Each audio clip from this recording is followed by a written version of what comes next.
Stan, I'm able to live on my own. This is also unnecessary. No, Mom, the Golden Globes are unnecessary. Chelsea Handler's career is unnecessary. Tucson, Arizona, unnecessary. Congratulations, Tucson! You've been dadded! Nobody's safe! Who's that? Oh, don't worry about him. That's just a nobody who lives in the basement. A nobody? Who farted? Nobody! Well, I gotta go. Gotta get to work. See you tonight.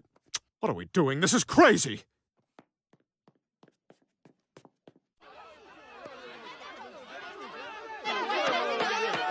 Order! Stenographer, can you read those last parts back? And then Mr. Smith said, "That tree is my father," at which point the stenographer blacked out from excitement and the record stops. I apologize to the council. I ate some almonds. I'm good now. Mr. Smith, I think we're ready to hear what you mean when you say this tree is your father. Okay. I'll tell you. I was just a little... Is everyone comfortable? I was just a little kid. The father-son picnic. And as usual, my dad, Jack, was the only one who didn't show up. I felt so alone. But then I wasn't. After that, I came back every day after school. And I know this sounds crazy, but the tree raised me. He taught me how to play catch. He watched me grow. He helped me start my first business. Even gave me my product. Turns out magnolia juice is as poisonous as it is delicious. And no matter what, he kept me safe.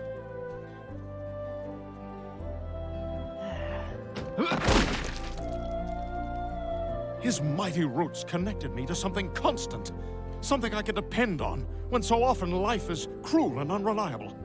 He has been, and always will be, there for me. Please don't kill my tree, Daddy. My God, Stan. How come I've never heard of this tree father before? I brought you there tons of times. I made us have our wedding there. Oh, I just thought you were a cheap asshole. In light of new facts and emotions, I move to cancel the stadium construction. All in favor? Aye. Sexual orientation is not a choice! What? Look, Krampus took Steve, and he says he'll only give him back if you take his place. What do you say, Dad? If I use my CIA connections to get you out of here, will you switch with Steve?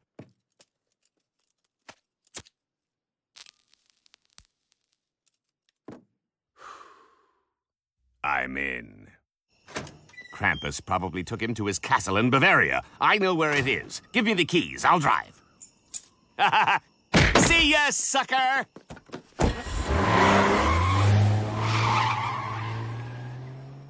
Yeah. Uh-huh. Yep. Year was 1988. Now, without computers and smartphones, bad fathers watched porn in the living room. I learned so much in school today. Get this, the sun is a star. Enough with the questions. Can't you bore that pen pal I set you up with? They hanged him on Christmas. Nobody hated being a dad more than Jack Smith.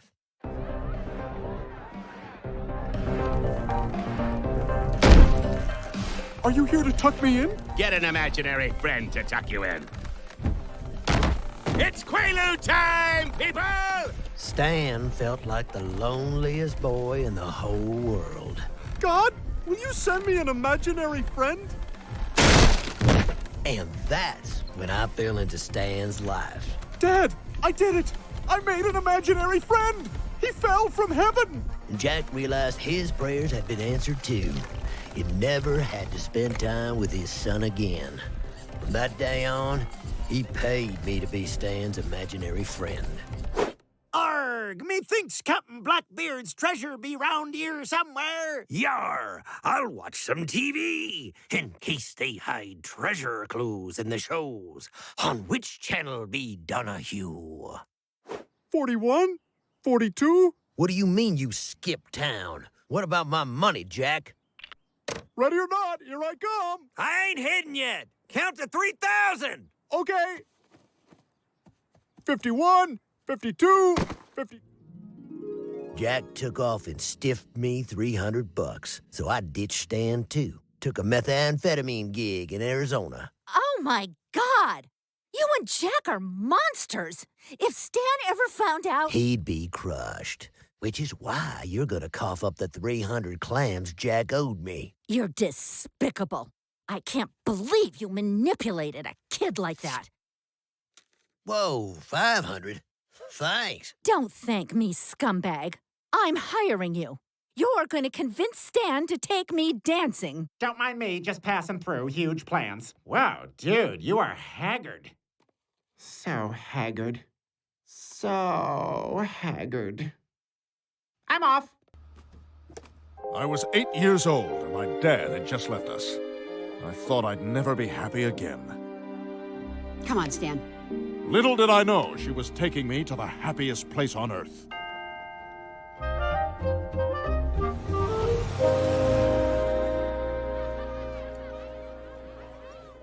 Hey, little guy. I heard your dad walked out on you because he didn't love you enough to stay.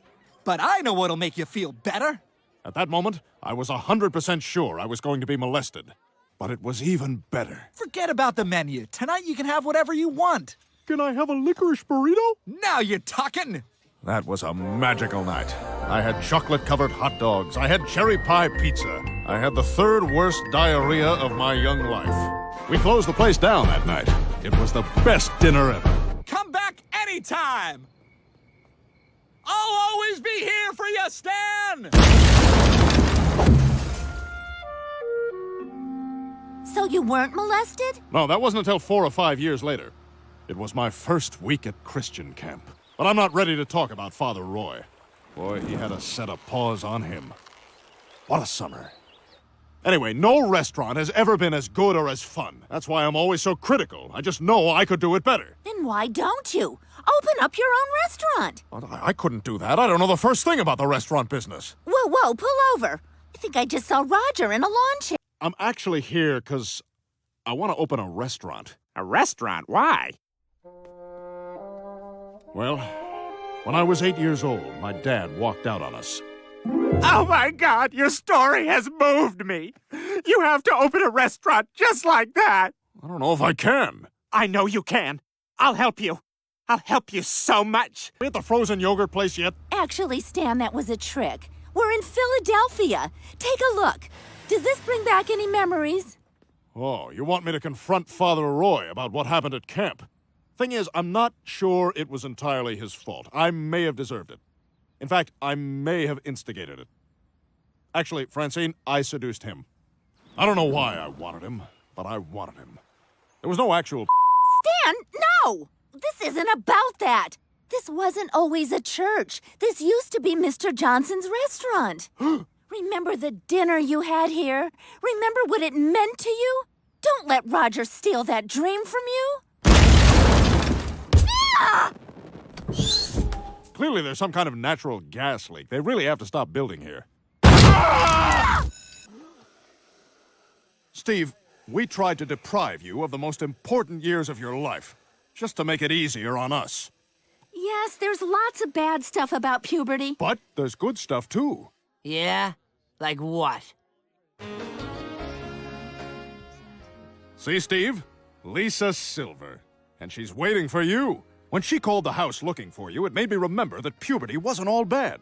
There's stuff you don't want to miss. Your first school dance, getting your driver's license, going over to your best friend's house and finding his mother OD'd in the tub, or however you cop your first feel. Not the first time I've gotten that invitation from a gentleman.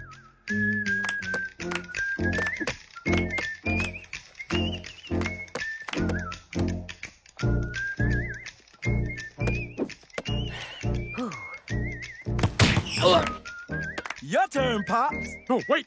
I don't know how to...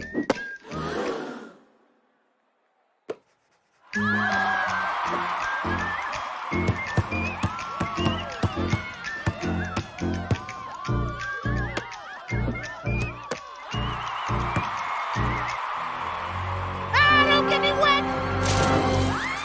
It's not water! It's a miracle! Go on, Stan. We don't want you anymore. That's it!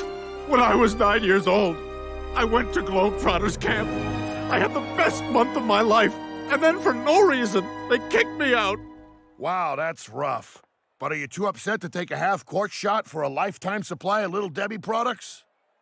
Give me the rock.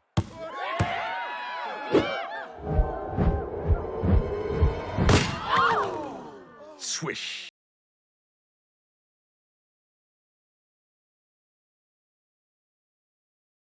Porch. So, they got you all the way out here, huh?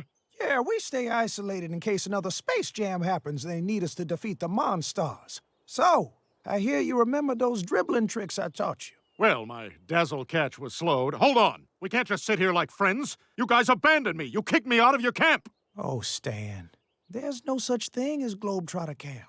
What? We had just played a show. And as we were leaving, we saw you waiting for your dad. And Usher told us he'd pounded a Sprite, burped the words "time for some strange," and jogged off into the night. We offered to take you home, but you didn't know where you lived. My dad said it was important I never know our address in case I was ever captured and tortured by people looking for him. Well, that didn't sound like a great scene to us. So we took you on the road and told you it was camp. And you trotted around the globe with us. On a bus. Up and down I-70. But 4 weeks later, your dad showed up. And we had to give you back. Except you didn't like that idea. No, I'm staying with you guys. Well, you can. Because we don't want you around! Okay? Go on, get out of here! I say, get out of here!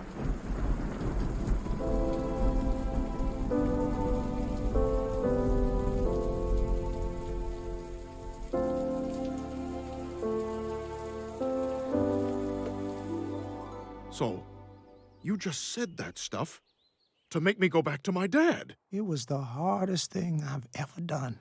We all missed you so much. We even tried to adopt you, but 12 black men asking for custody of a young white boy wasn't a slam dunk back then. Or even now, probably. You don't know how helpful you've been to me, Curly. Come back anytime, Stan. That won't be necessary. Guess I can say goodbye to my separation anxiety because the Globetrotters didn't abandon me. My dad did, which is way worse, because that ain't never going away.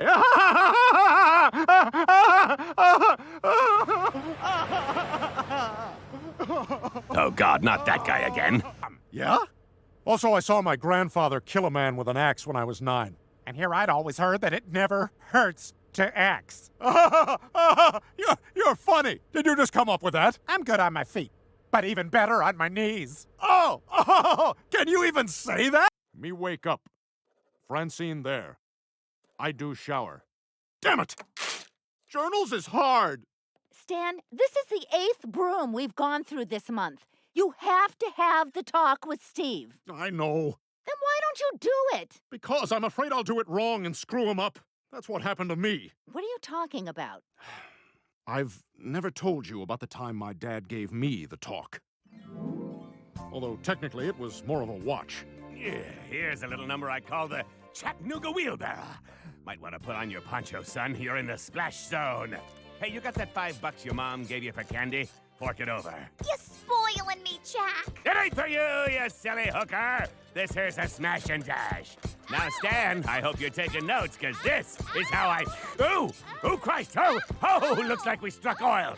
Hand me your blankie.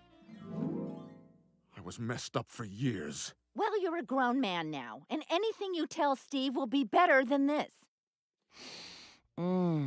Still has Shannon's scent on it. So pure. Well, time to crank it.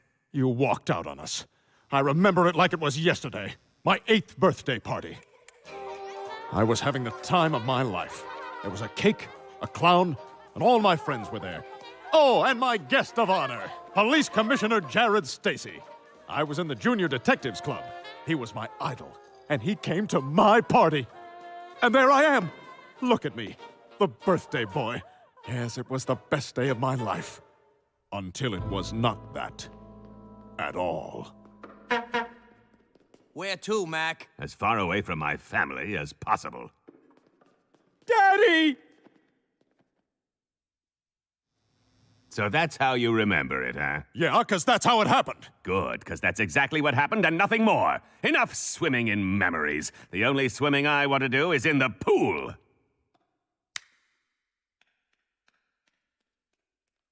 It was during the party, before my dad left. I remember the balloon animal the clown made for me. It popped. I started crying. Went searching for my mommy. Mommy, my balloon! I remember another sound. A horn or a honking. It was coming from my parents' bedroom. Mommy! What the hell is going on with you, Stan? Okay, let me explain. Like most flashbacks, this one starts in the past. After my dad left, my mother had to raise me all on her own. Without a dad to guide me, she was afraid I'd turn out too girly, so she had very strict rules about what boys could play with. Ah! Ah!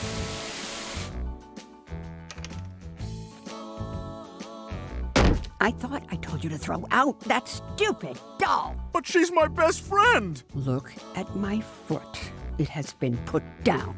Ah! So I guess that's why I went a little overboard with all this. I've been keeping this inside for way too long, but now I've had a breakthrough. I'm all better. Just like that? I guess I'm just super healthy mentally. Here, this doll needs to go to Russia. You have a lovely home. I guess I should tidy up. Oh, Piper left her jacket. It's overdue. That was B12, now with only 7 surviving members. Piper needs her jacket! You can't be trusted with Piper. You're a terrible driver. When I saw you'd left your jacket, I realized you were sending me a message. You didn't want to go any more than I wanted you to leave. It's all true, Stan. Piper, you're the best doll friend I've ever had. I can't let you go now that I've found you. Stan, the CIA really wants me to go to Russia. They're probably gonna come after me. If I know the CIA, they'll be after me as well. They'll think this is all my idea. They don't know anything about friendship. We need to run. Yeah, we'll lie low for a few years, then I'll come back for Francine and Rogu.